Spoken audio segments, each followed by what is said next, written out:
இன்னைக்கு சட்டமன்றத்துல எதிர்க்கட்சி தலைவரான உதயநிதி ஸ்டாலின் அவர்கள் என்னோட அரசியல் ஆசானே திருமாதான் அப்படின்னு சொல்லியிருக்காரு. அது மட்டும் இல்லாம இன்னொரு பக்கம் இப்போ நிர்மல்குமாரா இருக்கட்டும், இல்ல தங்கம் தென்னரசு, ஆதவ் அர்ஜுனா அவங்களுக்குள்ள பயங்கரமான ஒரு மோதல் போயிருக்கு. அதுக்கு காரணமா என்ன மாதிரியான விஷயங்கள் இருக்கு? முஸ்லிமை தீவிரவாதிகளா பாக்குறதா முஸ்தபா அவர்கள் சொல்லியிருக்காங்க. அது உண்மையா இல்லையா? செங்கோட்டையன் அவர்கள் பெருசா பேச மாட்டாரு, ஆனா பேசினா அது மாசாதான் இருக்கும். அந்த மாதிரி இன்னைக்கு சட்டமன்றத்துல அவர் மாசா என்ன மாதிரியான விஷயங்கள் பேசியிருக்காரு. ஆக்சுவலி என்ன நடந்துச்சு? ஹாய், நான் உங்க தேவா. சோ வாங்க இத பத்தி டீடைலா தெரிஞ்சுக்கலாம். இன்னைக்கு சட்டமன்றம் எதுக்காக அப்படின்னு சொல்லி பார்த்தோம்னா, சிறுபான்மையினர் சமூக நீதித்துறை அதுக்காக நடந்த ஒரு சட்டமன்றம் தான் இன்னைக்கு நடந்துச்சு. அதுல பேசின எதிர்க்கட்சி தலைவரான உதயநிதி ஸ்டாலின் அவர்கள் என்ன சொல்லிட்டாரு அப்படின்னா, என்னோட அரசியல் ஆசானே திருமாவளவன் அவர்கள் தான் அப்படின்னு சொல்லிட்டாரு. ஆனா அப்படிப்பட்ட அரசியல் ஆசானுக்கு எந்த ஒரு அதிகாரமும் கொடுக்கல, ஆட்சியில பொறுப்பு கொடுக்கல. அது என்ன காரணம் அப்படிங்கிறது தெரியல. இன்னொரு பக்கம் திருமாவர்கள் சொல்லிட்டாங்க, நாங்க தாவேக கூட தான் கூட்டணி அப்படின்னு சொல்லிட்டு. இதுக்கப்புறமா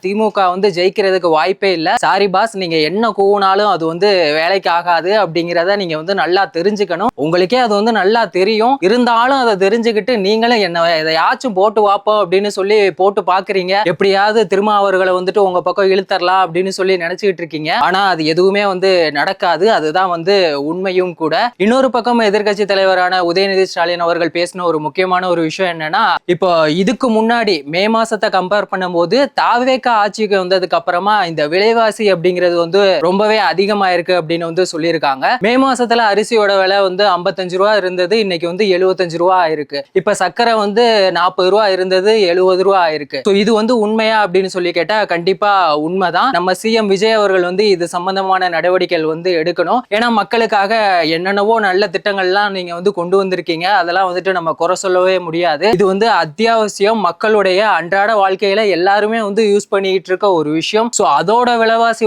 அதிகமா இருக்கு அப்படின்னா மக்களால அதை சமாளிக்கவே முடியாது. சோ சிஎம் விஜய் சார் இதை கன்சிடர் பண்ணாங்க அப்படின்னா ரொம்பவே நல்லா இருக்கும். இன்னொரு பக்கம் நிர்மல்குமார் அவர்கள் என்ன பண்ணிட்டாரு அப்படின்னு சொல்லி பார்த்தோம்னா, ஜி ஸ்கொயர் மாப்பிள அப்படின்னு சொல்லிட்டாரு. யாரடா ஒரு ஜி ஸ்கொயர் மாப்பிள அப்படின்னு சொல்றாரு அப்படின்னு சொல்லி பார்த்தோம்னா, மாப்பிள அப்படின்னு சொல்லி பார்த்தோம்னா மு.க. ஸ்டாலின் அவருடைய மாப்பிள யாரு அப்படின்னு சொல்லி பார்த்தா சபரீசன். அவரை தான் ஜி ஸ்கொயர் அப்படின்னு மாப்பிள அப்படின்னு சொல்லியிருக்காரு. ஏன் அப்படி சொல்றாரு அப்படின்னா, இந்த ஜி ஸ்கொயர் நிறுவனத்துக்கும் இந்த சபரீசன் அவருக்குமே ரொம்பவே ஒரு நெருக்கமான ஒரு உறவு இருந்திருக்கு. என்ன காரணம் அப்படின்னா, இந்த பரந்தூர் விமானம் இருக்குல்ல, அதை ரியல் எஸ்டேட் மூலமா பல வேலைகள் பார்க்கலாம் அப்படின்னு சொல்லி அவங்க தான் நினைச்சிட்டு இருந்தாங்க. இப்ப அது எல்லாமே நாசமா போச்சு அப்படிங்கிறதுக்காக திமுக என்னடா பண்றது, இப்ப பொருளாதார ரீதியா நம்ம பின்தங்கிட்டோம், அப்படி இப்படி நீ எதையாவது சொல்லி சமாளிப்போம் அப்படின்னு அவங்க என்னென்னவோ பண்ணி பார்த்துட்டு இருக்காங்க. ஆனா எதுவுமே வேலைக்காகாது. இந்த பரந்தூர் விமானத்தை ரத்து பண்ணதுனால விவசாயிகள் எல்லாமே ரொம்பவே சந்தோஷமா இருக்காங்க. அதுதான் எங்களுக்கு வேணும் அப்படின்னு சொல்லி ஆதவ் அர்ஜுனா அவர்களுமே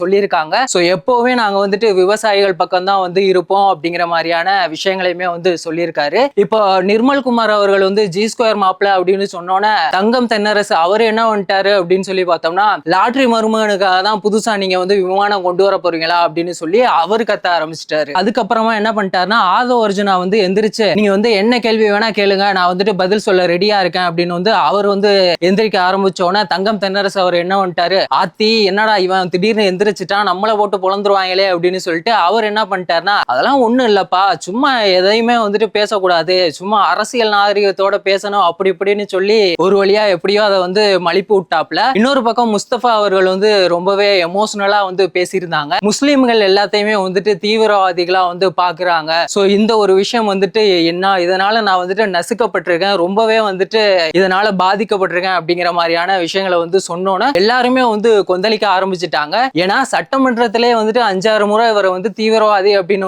சொன்னதாகவுமே அவர் சொல்லியிருக்காரு. இதுக்கு சில பேர் என்ன சொல்றாங்க அப்படின்னா, அப்படிப்பட்ட முஸ்லிம்களுக்காக 3.5% இட ஒதுக்கீடை கொண்டு வந்ததே கலைஞர் அவர்கள் தான் அப்படிங்கிற மாதிரி சொன்னோன்னே, அப்படி கலைஞர் கொண்டு வந்தாருன்னு நீங்க சொல்றீங்க, ஆனா மருத்துவர் ஐயா அவர்கள் தான் இது சம்பந்தமா கோரிக்கை வச்சாங்க. அதுக்கப்புறமா கலைஞர் இந்த ஒரு விஷயத்தை கொண்டு வந்தாங்க அப்படிங்கிற மாதிரியான பேச்சுக்கள்லாம் போயிட்டு இருக்கு. இப்ப காமனா முஸ்லீம் அப்படின்னாலே தீவிரவாதி அப்படின்னு ஒரு முத்திரையை குத்திடுறாங்கல்ல, அது ரொம்பவே பெயின்ஃபுல்லான ஒரு விஷயம். இப்ப படத்துல கூட பாத்தீங்கன்னா முஸ்லீம் தான் தீவிரவாதியா இருக்க மாதிரி காட்டிட்டு இருக்காங்க. யாரோ சில பேர் தீவிரவாதியா இருக்கிறதுனால எல்லா முஸ்லீம்களுமே தீவிரவாதிகள் அப்படின்னு நினைக்கிறது, அவங்கள அந்த மாதிரி நினைக்கிறது ரொம்பவே தவறான ஒரு விஷயம். அதை மாத்தணும் அப்படின்னு சொல்லிட்டு தான் முஸ்தபா அவர்கள் சொல்லி சொல்லியிருந்தாங்க. அது மட்டும் இல்லாம இந்த தமிழ்நாடு முஸ்லிம் லீக் இந்த வார்த்தையை வந்துட்டு இந்த எனக்கு ரொம்ப வேதனையா இருக்கு, உங்களுக்கு அந்த மாதிரி இல்லையா அப்படின்னு சொல்லிட்டு ரொம்பவே எமோஷனல் ஆயிட்டாரு. அவர் வந்து திமுக வந்து முஸ்லிம்களோட பாதுகாவலன் அப்படின்னு வந்து சொல்றீங்களே,